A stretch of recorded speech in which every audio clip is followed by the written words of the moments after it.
Seattle Ring Hunter here. We're actually at Nolte State Park, Black Diamond area, just a little bit further out. And we had a lady that was recently out here. Let me give you a little bit of a look over at the lake here. It's very calm and peaceful this morning.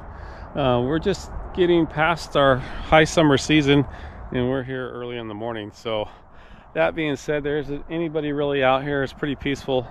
But if we look out there, she's on a paddleboard, and of course, way out there, she had her cell phone. It was in a dry bag, and cell phone, the vinyl bag with the clip on it, and that was inside of another dry bag, I believe it was, and somehow it got opened up, and the phone, it wasn't one of those floating dry bags, and it fell into the water.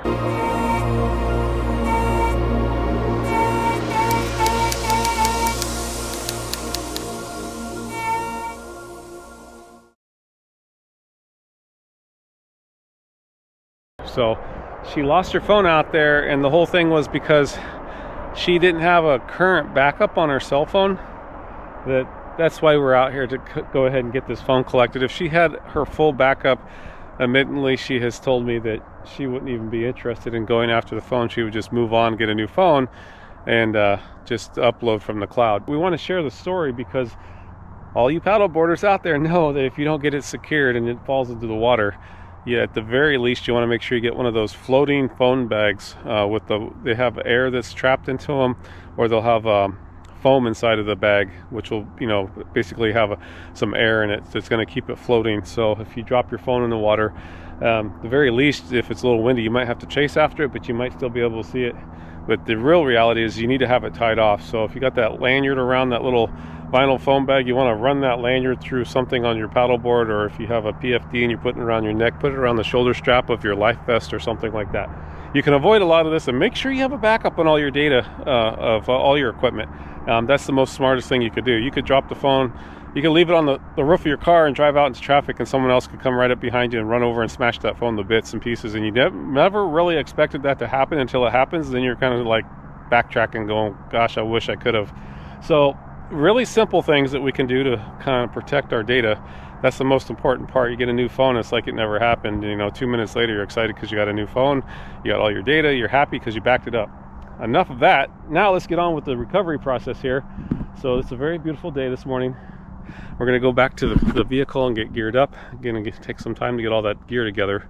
And fortunately, the way that this park is set up over here is they got a walking trail. It's a pretty decent trail too, and it goes around, but it only goes so far, and then the access, I think, to the actual shore drops off from what she was telling me. And it's also having dive gear on the back and having to pull a dock cart with a bunch of gear in it. It's just a royal pain in the butt. So fortunately, I brought the dive scooter today. So we're going to be, the parking lot's just right on the other side of this rim here behind the bathrooms over there. So I don't have very far to walk. The access is really easy. We're going to get into the water and I'll take the dive scooter and we're going to head out all the way over there. So that's what the plan is. We're going to go ahead and get geared up here, and hopefully she has a good enough memory. She claims that she has a very good, almost scary photographic memory, and she spent a lot of time after she dropped the phone studying the area. And it was shallow. It's not in the middle too far.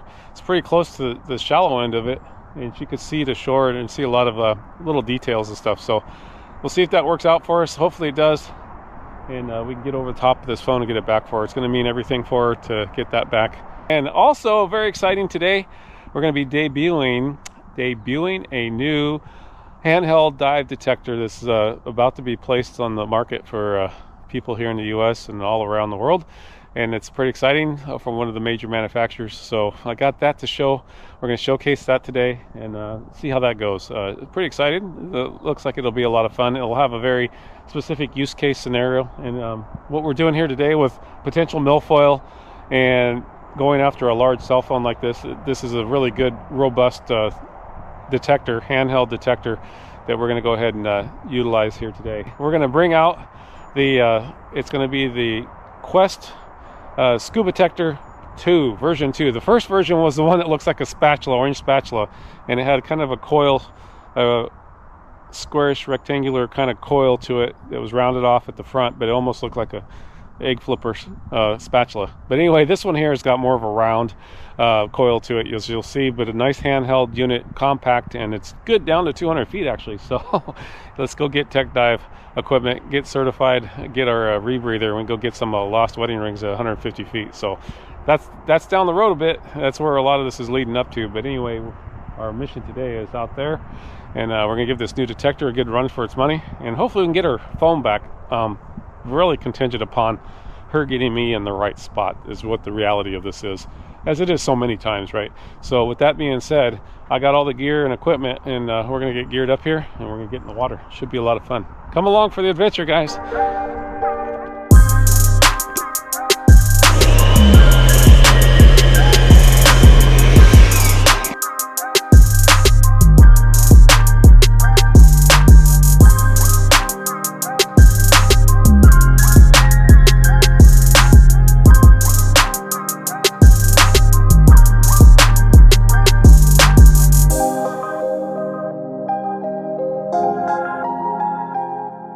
Alrighty guys, today, like I said, a little bit of a role reversal here. We're gonna have the Mine Lab Excalibur II as a backup redundant machine, and this is what I typically use for going after cell phones. It works really well for it. It's pretty robust. I got this huge Nell coil on this thing. Some ideas I had earlier on when I was looking for small items. The huge coil has stayed on the machine, and it works perfectly fine. It doesn't inhibit or reduce or necessarily improve too much for looking for large items like cell phones. But like I told you guys earlier, let me get this strap on here. I'm going to debut the new QUEST SCUBA TECTOR II version 2. So this is a nice little handheld.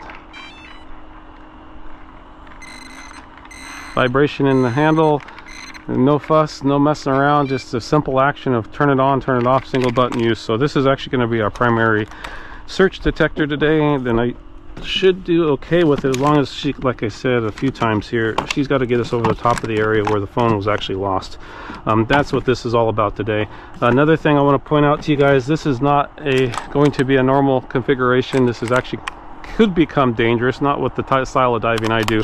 This eyelet did not come from QUEST. They have a smaller D-ring. This is going to get removed. This is just temporary, so I can actually clip it off and not lose it. Without this being screwed on here, guys, this is actually, I think, buoyant, and it will float to the surface, and I don't want that. I'll be able to clip this off, but the problem is, you can see here, if this was clipped off to a diver and he got entangled, there's no way to, and then if you got a little buoyancy on the diver, and you put pressure against this, it could become difficult to get it off if you're stressed. So therefore, our standard configuration, we like to have some type of something that could be cut, a link that's cuttable, soft link, and this is going to be reduced to a smaller eye, and we'll have a little bit of paracord there, and then the clip. And I can hold this in my hand for most of the dive anyway. I just need a place to clip it off. This has got a big enough head on it. If you got entangled in something, if you're going through doing any type of penetration diving or getting around, I don't know, if you got some type of rope or anything caught around there, potentially you could get caught up where it could be hard. So we don't want to have that situation. So do not copy this big old guy here. Get a smaller one, or if you do that, you could still put a small piece of paracord on there, so you could have something you can cut. You want some type of a cuttable link. For today's purposes, we're going to go ahead and dive with it in this configuration, and being cautious and mindful of that situation. Just want to point that out, that that's going to be improved. Don't beat me up over that one, but definitely things that I'm paying attention to. Go ahead and get our dive flag installed here.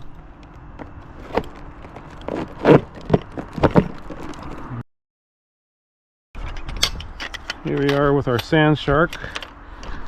I love this guy. He's become a real key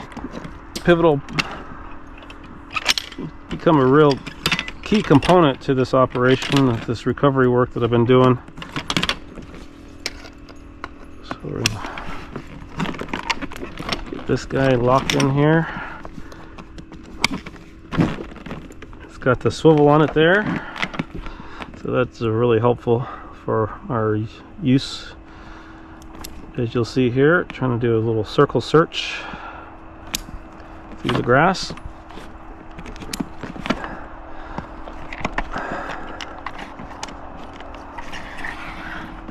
Oh, get this set up.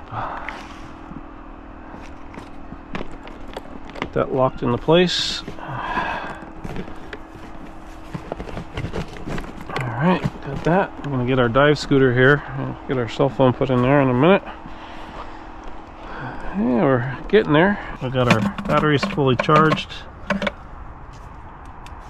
Yep.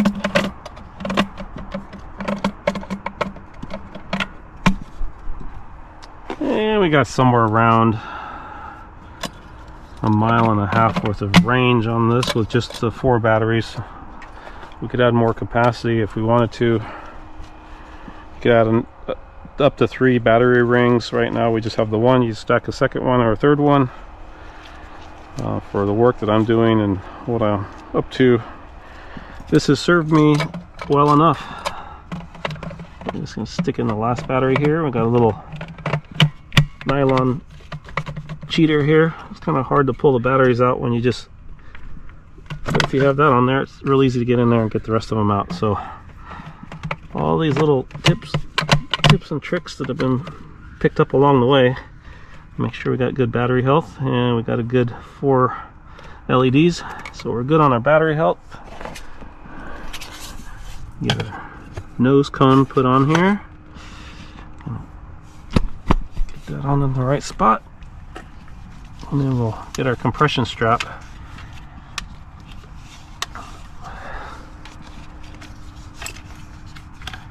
over the top of the nose, and I've got it symmetrically lined up here.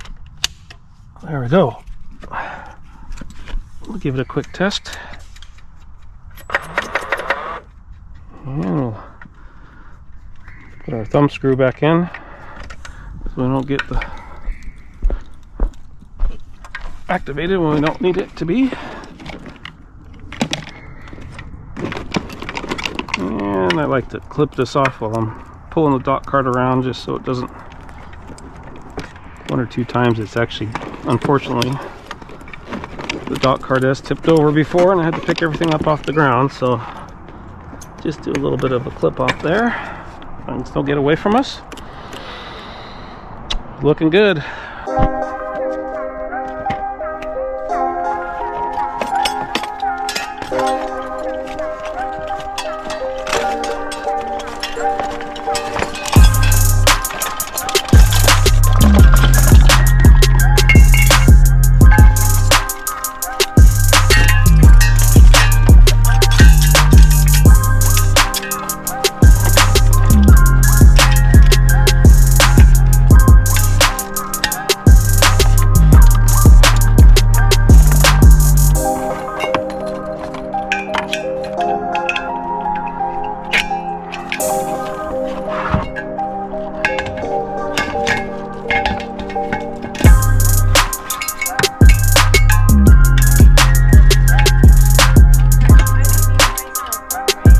No. Okay.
PSI.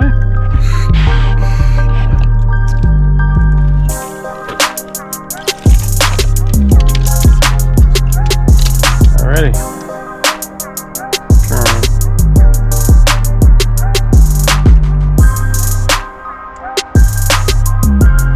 Get turned off. All that. Just about ready to get out and go. Alrighty guys, let's get into the dry suit, get into the gear, and get out to the water. Can't wait to get this cell phone back for the lady. Here we go.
Is the moment we've been waiting for. Got the owner behind us here. We'll get this to her in just a moment. We want to open this thing up here and make sure, see if it's dry. It should be. I believe the case is newer or hasn't been used all that much. Very shallow water. We would be lucky if we were in 8 feet of water, if that even. And a little bit of fogging there, but that's not going to be a problem. Let's see if we open it up here and take a quick look. So I'm kind of curious too. These bags generally do a pretty good job, and it wasn't at any crazy depth or anything. So biggest thing I tell people, if you ever have a phone that goes in the water, the big towel on it, especially iPhone or Android, is the lenses of the camera, and they look completely dry. The phone is completely dry, no problem at all. Let's wait till I get back and I'll bring it. Yeah, the battery probably is depleted. Oh yeah, it did come up though. No water whatsoever, completely dry. So guys, once again, full recovery. Really excited about that SCUBA TECTOR II, and it really cut through the weeds. And it was being so small like it is, it was really a benefit, a real asset to this job. This here I would have spent probably at least a third of the more time just clearing it, because it's so long I can get more reach, but when you got that much milfoil, it becomes a real big problem. So anyway guys, really excited about this. We got the phone back, and woohoo, there we are, got the phone back. We'll get that to her here in just a moment. She's really excited to get it back, I'm sure, because of all the memories that were on it. So remember guys, back your items up, get yourselves one of these that actually floats off of Amazon for maybe $10 or $15. Get the lanyard on it and tie the lanyard off around. I believe she's in the background. She just already bought that for the next time out. So she's got one in here. Yeah, the Pelican's a real good one. She's got her car keys in it, so she didn't lose it. So if it doesn't go on the water, but this lanyard, you can loop that pretty quickly. Take the phone and stick it through, but lash it around the bungee on the front of your paddleboard, or around your strap on your PFD if you got one, or something on your clothing, so if you do drop it, you don't have to go chasing after it. Anyway, I'll leave it at that. We're really excited. Thanks for the SCUBA TECTOR. That actually pulled it off today, and we'll see you on the next one. And we're gonna go get some more crazy items with that detector there. So keep your guys keep your eyes peeled. We got some more exciting stuff to do with that, some testing as well, and we're gonna get this back to her so she can enjoy the rest of her day, and get all her stuff backed up onto her new phone. So she'll get all her data uploaded and then onto the new phone, so that'll be fun for her. Alrighty guys, Seattle Ring Hunter 206-618-8194. Have a great day. Keep your valuables safe and stay safe. And if you drop an item of value, drop a pin. Very important. I can't stress that enough. If you have a cell phone, if you dropped your cell phone like she did, and there's anyone else out there, wave your hands like you're in distress. Have them come over and make that pin for you. We'll see you on the next one. If you've lost your ring or special item of value, please get in touch with me at the SeattleRingHunter.com as soon as possible, so I can arrange to do a search for you.